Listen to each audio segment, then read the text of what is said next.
Hello नमस्कार दर्शकों, जनक serial में आप सभी का स्वागत है। आज के एपिसोड में जहाँ पे हम देखते हैं कि मिमी जो होती है वो अनिरुद्ध को बुला के लाती है कि चलिए देखिए मैंने आपकी दुल्हन को तैयार कर दिया, आप मुझे नेक ला के दीजिए, पैसे ला के दीजिए। तभी यहाँ पे अंजना बोलती है हमेशा अपने भाई को छेड़ती रहती है, नेक मांगती रहती है, अगर तैयार कर दिया तो क्या हो गया। तभी मिमी बोलती बिल्कुल भी नहीं, अगर किसी ब्यूटिशियन को बुलाती तो कितना ज़्यादा खर्चा आता, तो एटलीस्ट मैंने इतना अच्छा डेकोरेट किया है, इतना अच्छा सजाया है झनक को, तो मुझे तो पैसे मिलने बनते हैं ना, और मेरे दादा होने के नाते इन्हें तो पैसे देने पड़ेंगे, तो इससे पीछे भाग नहीं सकते हैं।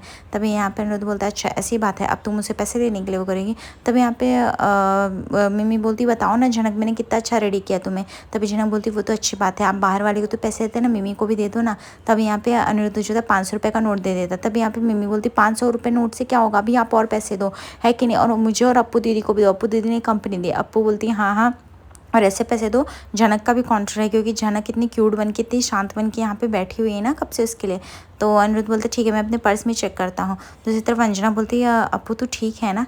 अप्पू बोलती हाँ हाँ मैं ठीक हूँ माँ, बस मुझे बहुत डर सा लग रहा है, ऐसा लग रहा है सब कुछ ख़त्म होने वाला है। तभी वो अंजना के गले लग जाती है। अंजना बोलती है अप्पू बेटा ठीक हो ना, एक काम करो, तुम्हें तो बहुत ज़्यादा बुखार है बेटा, तुम कैसे चलोगी नीचे शादी में, एक काम करो तुम रेस्ट करो, तुम सो जाओ। तभी यहाँ पे झनक बोलती है कि अप्पू दीदी काम करिए, आप मेरे ही रूम में सो जाइए। तभी यहाँ पे मम्मी बोलती है मैं एक काम करती हूँ, मैं जाके लालन दादा को बुला के लाती हूँ, वो ध्यान देंगे अप्पू दीदी का। तभी अप्पू बोलती तुम बहुत बड़ी हो गई, तुम मुझसे बताओगे, तुम्हें लालन को बुलाने की कोई ज़रूरत नहीं। बोलेगा अप्पू ने बोला था ना, तू अपना ख्याल नहीं रखती, अपुन अपुन करके मेरा सर खा डालेगा, उसको बुलाने की कोई ज़रूरत नहीं है। मैं बोल रही हूँ ना मैं अपना ख्याल रख सकती हूँ, और माँ थोड़ा बहुत बुखार है, मैं अपनी दवाई खा सकती हूँ। अब आप बार बार ये मत कहो बुखार है करके, मुझे पता है अगर मैं बोल दूँगी बुखार है थोड़ा भी तो आप लोग मुझे कमरे में बंद कर देंगे और नीचे जाने नहीं देंगे, और जो कि चलेगा नहीं। मुझे शादी में इंजॉय करना है और बहुत सारा इंजॉय करना है, ठीक है, इसलिए मैं नहीं जानती। मैं यहाँ पे अनिरुद्ध बोलता है ठीक है अप्पू दीदी आप यहीं पर रेस्ट करिए, कोई भी आपको मना नहीं करेगा। मैं लालन को बस बोल देता हूँ वो आपकी दवाई ला के दे देगा, इससे ज़्यादा कुछ भी नहीं, ठीक है। तभी यहाँ पे अंजना बोलती है अप्पू अभी तुम ज़्यादा जिद मत करो, चुपचाप यहीं बैठ कर रेस्ट करो, ठीक है। तभी यहाँ पे जनक बोलती कोई बात नहीं बड़ो माँ, इनको सोने दीजिए। तभी हम देखते हैं अनिरुद्ध की आंखें झपकती नहीं कि वो देख रहा होता है जनक को उसको। तभी मिमी बोलती बस हो गया, अभी आपका काम हो गया, आपको सिर्फ देखने के लिए बुलाया था, नीक देने के लिए, अभी आप कब से यहाँ पे खड़े हो, जाओ यहाँ से। और अनिरुद्ध को उसके बाद अप्पू सब लोग वहाँ से हटा देते हैं। दूसरी तरफ हम देखते हैं सब लोग शादी की तैयारी हो चुकी है और सब लोग टेंट पेंट से तैयार भी हो चुके रहते हैं। जहाँ पे अंजना बोलती है अप्पू तुम तो बहुत ही प्यारी और सुंदर दिख रहे हो। तभी काजल बोलती है भी अप्पू तो सुंदर दिखेगी ही ना। तभी यहाँ पे अंजना बोलती है भी तुम्हारी तबीयत ठीक है ना, पहले ये बताओ, बुखार तो तुम्हें बहुत ज़्यादा है अभी भी। तभी यहाँ पे ये सुन के लालन घबरा जाता है, बोलता है अप्पू तुमको भी बुखार है, तुमने दवाई क्यों नहीं खाई, मैंने बोला था ना। तभी यहाँ पे काजल बोलती वो इसलिए नहीं बताना चाहती क्योंकि अगर उसको बुखार हम बोलेंगे तो उसको दवाई खिला देंगे, और दवाई खिला देंगे तो अप्पू ठीक हो जाएगी, और अप्पू तो ठीक होना नहीं चाहती, ये बात तो सबको पता है, इसलिए वो बोल नहीं रही है। तभी ये सुन के लालन बोलता है ये हमेशा ऐसे ही करती है अपने मन की, कभी भी नहीं सुनती। ये सुन के जुमली भी बोलती है क्यों बॉदी आप हमेशा ऐसे करती हो, जब देखो तब अपने मन की करती रहते हो, आपको पता है ना हमें आपकी कितनी फिक्र है, फिर भी आप नहीं सोचते हमारे बारे में। ये सुन के बबलू डिस्टर्ब हो जाता है। बबलू बोलता है आपको बेटा ये सब क्या लगा रखा है, अच्छा एक काम करो सॉल ओढ़ लो, लेकिन वो नहीं ओढ़ती। उसके बाद लालन जो होता है वो उसको बहकावे से सॉल उड़ाने की कोशिश करता है, लेकिन वो लालन को भी मना कर देती है। बोलती मैंने बोला ना मुझे सॉल नहीं ओढ़ना, तुम लोग क्यों बार बार मुझे उल्लू बनाने की कोशिश करो, मेरा ड्रेस खराब हो जाएगा, मैंने इतनी अच्छी साड़ी पहनी, कैसे किसी को साड़ी दिखेगी, तुम लोग कोई बात समझती ही नहीं है। और माँ प्लीज़ लालन को बोल दो कि मुझे नहीं पहननी है ये सॉल वॉल। तभी काजल बोलती है देखा मैंने बोला था ना, आप भी अगर सॉल पहनेगी तो उससे बच जाएगी, ये चाहती नहीं बचना। लालन बोलता है अच्छा ठीक है तुम्हें जैसे रहना है रहो, बट अप्पू ध्यान दो। तभी अंजना बोलती है अप्पू ये सब क्या नादानगी है, तुम्हें समझ में नहीं आता, तुम ऐसे रहोगी तो सब लोग का ध्यान और भी भटकता रहेगा। अप्पू बोलती है माँ बस करो, मुझे अपने ससुराल भी तो जाना है, और तुम्हें पता है ना मैं इतने दिन नहीं रुक सकती हूँ, और तुम मेरा ध्यान मत रखो, मेरे ससुराल में ना वो ध्यान रखेंगे, और मुझे भी तो उनका कितना ध्यान रखना पड़ता है। तभी अंजना बोलती है सच कहूँ तो वही लोग तो तेरा कितना ध्यान रख रहे हैं उन्हीं लोग को पता है, तू जल्द से जल्द ठीक होकर उनका भी ध्यान रख। तभी हम देखते हैं वहाँ पे थम्बी आ जाती है, यानी उसकी दादी, और बोलती वाह अप्पू तुम तो बड़ी प्यारी लग रही हो।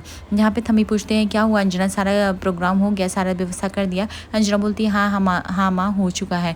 तभी यहाँ पे बबलू बोलता है माँ क्या आपने शुभो को और तनुजा को बोला नहीं शादी माने के लिए। तभी उसकी माँ बोलती मैं क्यों बोलूँ, तुम नहीं बोलोगे। तभी वो बबलू बोलता है अरे आपको जाके बोलना चाहिए। वो बोलती बिल्कुल भी नहीं, मैं जाके बोलूँगी तो क्या लगेगा, तुम लोग को पता है मैं कितनी मेहनत से शादी में राजी में दूसरों पर दबाव नहीं डाल सकती। तभी लाल आता है, लाल को देख के सब लोग बोलते हैं अरे लाल तुम बड़े सुंदर लग रहे हो। अंजना बोलती लाल बेटा तुम अभी आगे बिपाशा नहीं तैयार हुई क्या।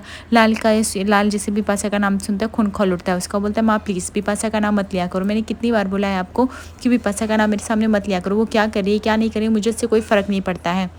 और मैं तो उससे जल्द से जल्द अलग होने वाला हूँ और ये फाइनल है। तभी अप्पू बोलती है ये लो, ये क्या बात कर रहा है। बोलता है वैसे भी मैंने बहुत सारी पास्ट में गलतियाँ कर दी, अपने माँ बाप के साथ बहुत सारी गलतियाँ की, अपनी अप्पू दीदी के साथ गलतियाँ की। अब मैं जब सुधरने वाला हूँ तो मुझे एक मौका दो। वो बिपाशा के साथ रहूँगा तो मेरी जो बची खुशी ज़िंदगी है वो भी बर्बाद कर देगी। आपने देखा उसको ज़रा भी गिल्ट है, उसने झनक के साथ कितना ज़्यादा गलत किया, फिर भी उसको ज़रा भी इस बात पर गिल्ट नहीं है और वो इस तरह से बेशक और उस बेशर्मी की हद पार करता है। तभी उसकी दादी बोलती है अरे बेटा वो जाएगी तो जाएगी कहाँ, तुम लोग पति पत्नी हो, आपस में सुलटा लो ना जो भी मामला हो। लाल बोलता है वो सब मुझे नहीं पता वो कहाँ जाएगी कहाँ नहीं जाएगी, वो मेरा लुकआउट नहीं है माँ, लेकिन उसने मेरे साथ भी तो गद्दारी की, मेरे साथ भी तो धोखाधड़ी किया।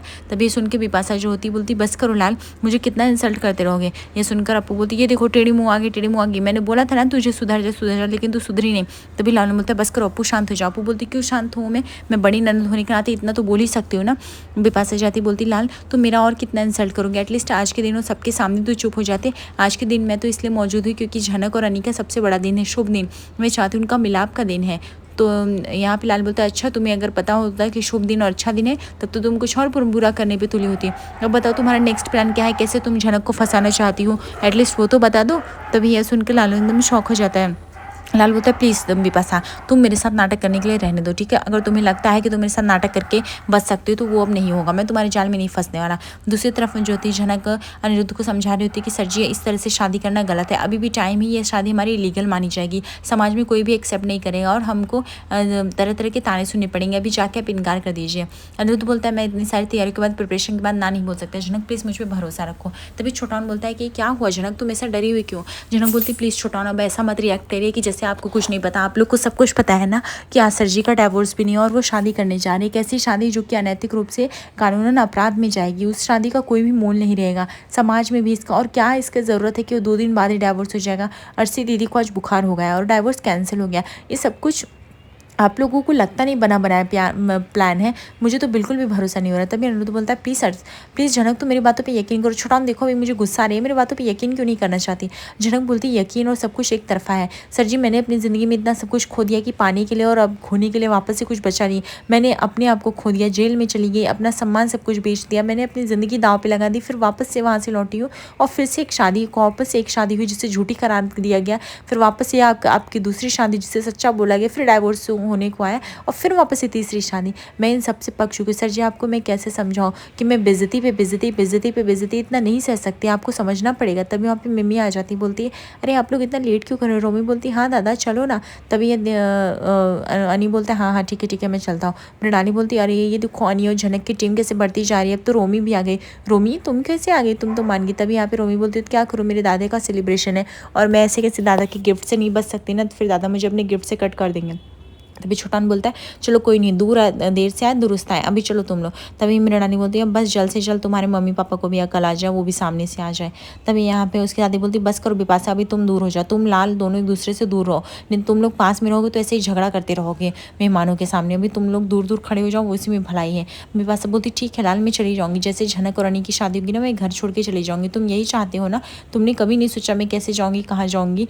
तभी यहाँ पे लाल बोलता मुझे नहीं सोचने की ज़रूरत है, मुझे पता था तुम प्रॉब्लम है, लेकिन अपनी प्रॉब्लम का माथा तुमने झनक पर डाल दिया, ये तुमने सही नहीं किया बिपाशा। अब प्लीज़ अब तुम मुझसे ये सब उम्मीद मत रखना कि मैं तुम्हें सपोर्ट करूँगा इन सब चीज़ों में, तो प्लीज़ अभी तुम चली जाओ, मुझसे दूर हट जाओ। दूसरी तरफ हम देखते हैं अर्शी को जो होता है सिट कॉल करता है और बोलता है अर्शी सब कुछ प्लान रेडी है ना, तुम निकल गई ना अनिरुद्ध के घर के लिए। तभी अर्शी बोलती हाँ हाँ मैं निकल तो गई हूँ सेट, लेकिन मुझे अभी भी बहुत डर लग रहा है, मैं बहुत पैनिक हो रही हूँ। सेट बोलता है कि क्यों डर रही हूँ अर्शी, तुम जो कर रही हो अपने हक के लिए कर रही हो और ये इसमें कुछ गलत नहीं है, तुम जाओ और अनिरुद्ध को एक्सपोज करो, ये तुम्हारा फर्ज है और तुम पुलिस वालों को साथ लेके जा रही हो ना। तभी यहाँ पे अर्शी बोलती मैं चाहती थी कि सिर्फ तुम भी चलो मेरे साथ। तभी यहाँ पे सिद्धार्थ बोलता है ऐसे कैसे अर्शी, हमारा अभी कोई भी रिश्ता जो है वो सामाजिक तौर पे अभी लीगल भी नहीं हुआ है और तुम क्या बोलती, तुम क्या हो, तुम्हारे कैरेक्टर पे सवाल उठाने लगते हो, पुलिस तुम्हारे साइड से चली जाती है, मैं नहीं चाहता तुम्हारा केस किसी भी मायने से वीक पड़े, इसलिए तुम जाओ और आज उस अनिरुद्ध की बैंड बजा दो, वैसे भी तुम इन सब में तो कितनी माहिर हो। तभी अर्शी बोलती क्या बोलते नहीं नहीं मैं बस ये बोल रहा था कि तुम कितना सही हो, अब जाओ अपना बदला लो। तभी यहाँ पे अर्शी आई लव यू बोलती, लेकिन सिट जो था वो बिना फ़ोन सुने ही कट कर देता क्योंकि वो पलायन करने वाला होता है छोड़ के फटाफट। दूसरी तरफ जैसे ही रोते हुए उसका चेहरा तनुजा और शुभ देखते हैं, तभी यहाँ पे तनुजा बोलती देखो बिपाशा अब हम तुम्हारी कोई मदद नहीं कर सकते, जब सामने से तुम्हारा पति तुम्हें एक्सेप्ट करने के लिए राज़ी नहीं है तो तुम हमसे क्या उम्मीद कर सकते हो। वैसे भी हमने तो अपना बेटा खो दिया है, हमारा बेटा जो खुद का मनमानी कर रहा है, जो हमारी बात नहीं सुनता, अभी हम कैसे आशा लगा सकते हैं कि हाँ तुम्हारी मदद करेगा या फिर तुम्हारी बात सुनेगा, बिल्कुल भी नहीं हो सकता ऐसा। अरे हमारी खुद की घर में कोई वैल्यू नहीं, हमारे घर का बेटे की शादी है लेकिन हमसे कोई नहीं पूछ रहा है, देख रहे हो किस तरह से पूजा मंडप सज गए। लेकिन बिपाशा बोलती ठीक है आप लोग मेरे बारे में मत सोचिए, पर आपको लगता है कि अनी का तलाक होगा? अर्शी ने अभी तक डाइवोर्स नहीं दिया है। तनुजा बोलती तुमको क्या लगता है इतना सब डेकोरेशन देख के कुछ गड़बड़ होने वाला है? बिपाशा बोलती मुझे अभी भी लग रहा है कुछ गड़बड़ होगा, क्योंकि अर्शी अभी तक आई नहीं है और डाइवोर्स दी नहीं है, इसलिए मुझे लगता है कि काकू कुछ तो गड़बड़ होने वाला है। तभी हम देखते वहाँ पे पुलिस पहुँचती, तनुजा जैसे पुलिस को देखती शौक हो जाती, बोलती पुलिस यहाँ पे। तभी बिपाशा बोलती मैंने कहा था ना कुछ बड़ा तमाशा होने वाला है, आप लोग मेरी बात का यकीन नहीं कर रहे थे। बबलू जैसे पुलिस को देखते शौक हो जाते हैं, पुलिस किसने किसने बुलाया रहेगा? छोटाउन बोलता है ये सब बस अर्शी का किया धरा रहेगा, मैं समझ गया। झनक बार बार बोल रही थी काश मैं उसकी बात समझ गया होता। अंजना बोलती अब पता नहीं झनक को क्या चाहिए, अभी तक उसको चैन नहीं, अर्शी को क्या चाहिए उसको चैन नहीं भरा, अभी सब पुलिस भेज रही है। बबलू बोलता है आज तक वो लड़की नहीं सुधरी ना सुधर सकती, उससे और उम्मीद भी क्या की जा सकती है ना, अनिरुद्ध को हमारे कभी खुश रहने देगी ना कभी खुश रह सकती है, वो अपनी खुद खुशियों का गला घोट रही है। मृणाली बोलती है झनक हमसे बार बार कहती रही छोटान, लेकिन हमने उसकी बात को टालते रहे, हमें लगा कि नहीं अर्शी सुधर गई है, अर्शी अपने बारे में सोच रही होगी, लेकिन हम गलत थे। अर्शी को तो खुशियाँ तबाह करने आती हैं, उसको खुशियाँ समेटने नहीं आती। उस पागल को ये भी नहीं पता कि वो अपनी भी खुशियाँ किस तरह से बर्बाद करी है 4 लोगों के बीच में आके। अब उसने जो किया बहुत डिस्कस्टिंग था। तब यहाँ पे लालन बोलता है कि सच में इतना उम्मीद नहीं किया था कि ये सब हो जाएगा। दूसरी तरफ हम देखते हैं अनी जो होता है वो झनक का हाथ पकड़ के शादी के मंडप के लिए ला ही रहा होता है, लेकिन जैसे वो बाहर पुलिस और अर्शी को देखता है शौक हो जाता है कि अर्शी पुलिस वालों के साथ क्या करे। तभी झनक वो देखती है और वह अनिरुद्ध का हाथ छोड़ देती है और बोलती देखा सर जी, मैं बोल रही थी आपसे एक बार डाइवोर्स हो जाने दीजिए, लेकिन आपने मेरी बात नहीं सुनी। अब जाके देखिए आपकी धर्मपत्नी क्या नाटक करने आई है और मैं कौन हूँ अब तो कुछ पता भी नहीं। तभी अनिरुद्ध बोलता है प्लीज़ झनक तुम मेरा यकीन तो करो, मैं पता तो करता हूँ पुलिस क्यों आई, तुम मुझे प्लीज़ तो ऐसा मत बोलो, मुझे खुद को नहीं पता था कि अर्शी ये सब नाटक कर रही है, अभी तो उसको बुखार हुआ था वो यहाँ पे पहुंची कैसे मुझे खुद को भी नहीं पता। तभी अर्शी बोलती देखिए पुलिस वही है अनिरुद्ध जो उसकी बीवी होते हुए भी किसी दूसरी लड़की पराई लड़की से शादी कर रहा है, अब आप लोग कुछ बोलेंगे नहीं वो ये सब क्यों कर रहा है। तभी अनिरुद्ध आता है बोलता है वाह अर्शी तुमने क्या चाल चली, अभी तो तुम्हें बुखार हुआ था ना, नाटक करने में तो तुम बहुत बड़ी माहिर हो। वैसे इंस्पेक्टर साहब क्या मैं कुछ बोल सकता? तभी इंस्पेक्टर बोलते हैं आप ज़रूर कुछ बोल सकते, लेकिन मुझे सवालों का सिर्फ जवाब दीजिए, क्या आप लोग शादी करने वाले थे या नहीं थे, या फिर शादी करने वाले हो? मुझे उसी तरह से सवाल का जवाब दीजिए, हाँ या ना में। छोटा सभी लोग शौक हो जाते हैं। तभी अर्शी बोलती हाँ बोलो बोलो क्या हुआ। तभी झनक बोलती बिल्कुल नहीं सर, हम शादी करने वाले नहीं थे, हम एक छोटा मोटा रस्म और प्रोग्राम करने वाले थे जिन रस्मों का शादी से कोई लेन देन नहीं है, और यह रस्म शादी से बिल्कुल भी ताल्लुकात नहीं रखते, आप किसी से भी पूछ लीजिए।